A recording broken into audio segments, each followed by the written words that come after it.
Hey guys, আসসালামু আলাইকুম। কেমন আছো সবাই? আই হোপ কি আপনারা সবাই ভালো আছেন। আমিও অনেক ভালো আছি। তো দেখতেই দেখতে অর্ধেকের বেশি রোজা কেটে গেছে।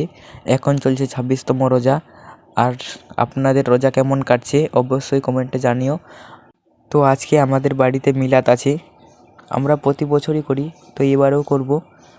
আর এখন যাব আমি মিষ্টির দোকানে জিলাপি অর্ডার দিতে। আগে গিয়ে দোকানে অর্ডার দিয়ে আসতে হবে, কারণ এখন প্রতিটা বাড়িতে মিলাদ হচ্ছে, তো দোকানে একটু ভিড় হয়। এখন বাজে প্রায় 10টা। কিছুক্ষণ পরে আবার আমাকে আসতে হবে নিতে, কারণ জোহরের নামাজের পর বাড়িতে মিলাদ আছে। তোমাদের সঙ্গে কথা বলতে বলতে পৌঁছে গেলাম দোকানে। এই যে দোকানটা। তো এখন গিয়ে বলি কি বলছে, কত টাইম লাগবে।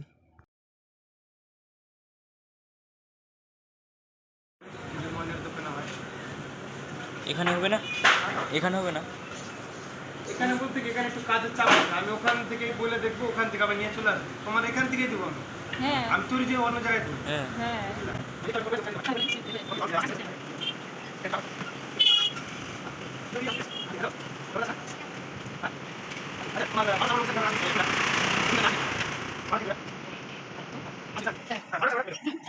স্নান করে বেরিয়ে পড়লাম। 12টায় টাইম দিয়েছিল, তো দেখা যাক হয়েছে কি না। আমার সঙ্গে আমার ফ্রেন্ডও আছে, ওই ক্যামেরার পিছনে আছে। আমি গিয়েছিলাম কথা বলতে, আর ও এখানে ভিডিও বানাচ্ছিল। কী যে দেখাচ্ছিল ওই জানে। তো দোকানদার বললো একটু লেট হবে।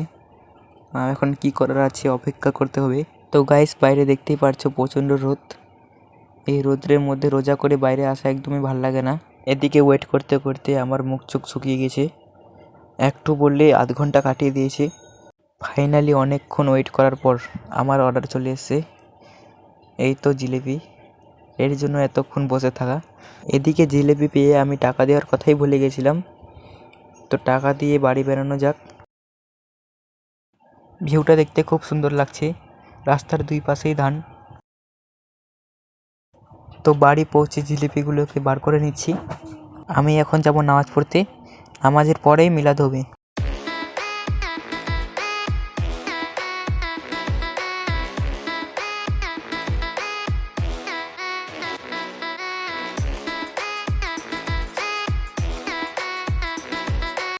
এই যে নামাজ পড়ে এসে মিলাদ শুরু হয়ে গেল।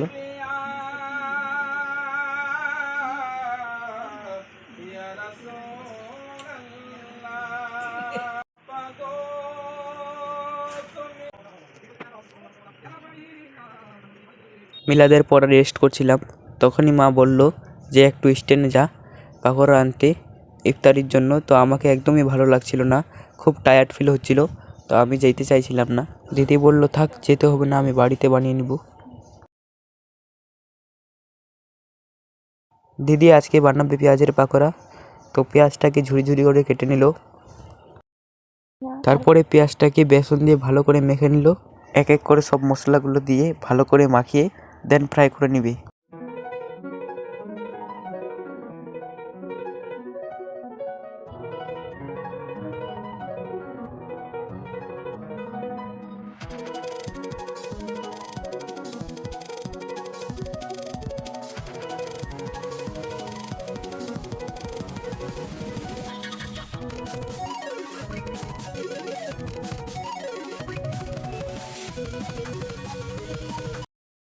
পাকোড়া ভাজা কমপ্লিট, আর এদিকে ইফতারের টাইম হয়ে আসছে।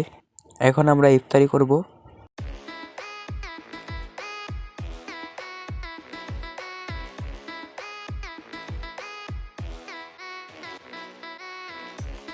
এখন আমি খাবো স্প্রাইট, আর ওরা জুস খাবে।